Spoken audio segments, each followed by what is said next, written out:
দেশে ফিরেছেন আমিরাতে ক্ষমাপ্রাপ্ত আরও ২৬ বাংলাদেশি। এ নিয়ে মোট ৪২ প্রবাসী দেশে ফিরলেন। বিমানবন্দরে তাদের পেয়ে আপ্লুত স্বজনরা জানিয়েছেন অন্তর্বর্তী সরকারের প্রতি কৃতজ্ঞতা।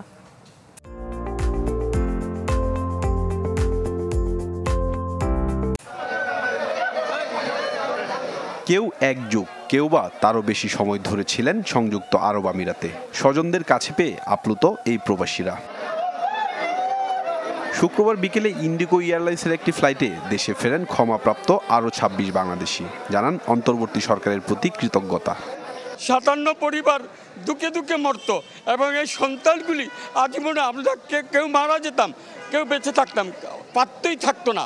ডক্টর ইউনূস স্যার যদি না থাকে এই মুহূর্তে, তাহলে হয়তো আমার ছোট ভাই হয়তো সারা জীবনের মতো হয়তো থাকতো। আমরা কোনো খোঁজ খবর নিতে পারছিলাম না। তো যাই হোক, ডক্টর ইউনূস স্যারকে আমরা ধন্যবাদ জানাই। সরকারের কাছে একটা আবেদন, যাতে এই সব ছেলেপেলের একটা চাকরির কোনো করে দেয়। দেশের মাটিতে ফিরতে পেরে খুশি তারা, তবে একই সাথে দাবি জানান ফের প্রবাসী ফিরতে সরকারি সহায়তার। বর্তমানে আমরা যে বাজারে আসছি সবাই শূন্য হাতে ফিরে এসেছি মায়ের বুকে। সরকার যদি আমাদের যে নেক্সট যাওয়ার জন্য আবার একটা সুযোগ করে দিয়ে দেয়, তাহলে আমরা অনেক খুশি হব। কল দিয়ে আমাদেরকে সারিয়ে নিয়ে এসেছে, আলহামদুলিল্লাহ, আমরা ওনার প্রতি কৃতজ্ঞতা প্রকাশ করছি।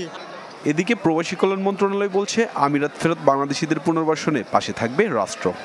ওনাদের সব তথ্য রাখছি এবং আপনারা জানেন যে আমাদের একটা রেজ প্রকল্প আছে। রেজ প্রকল্পের মাধ্যমে যারা প্রত্যাগত আছে তাদেরকে রিইন্টিগ্রেশনের ব্যবস্থা করা হচ্ছে এবং এখন যারা ফেরত আসছেন তাদের জন্য স্পেশালি অগ্রাধিকার ভিত্তিতে এই ব্যবস্থা নেওয়া হচ্ছে। গেল জুলাই বৈষম্য বিরোধী ছাত্র জনতার আন্দোলনে সংহতি জানিয়ে আমিরাতে বিক্ষোভ মিছিল করায় ৫৭ বাংলাদেশিকে যাবজ্জীবন সহ বিভিন্ন মেয়াদে কারাদণ্ড দেয় দেশটির সরকার। পরে অন্তর্বর্তী সরকারের প্রধান উপদেষ্টা ডক্টর ইউনূস আমিরাতের রাষ্ট্রপতির সাথে কথা বলার পর ক্ষমা পান তারা। সম্রাট হোসেন, চ্যানেল 24, ঢাকা।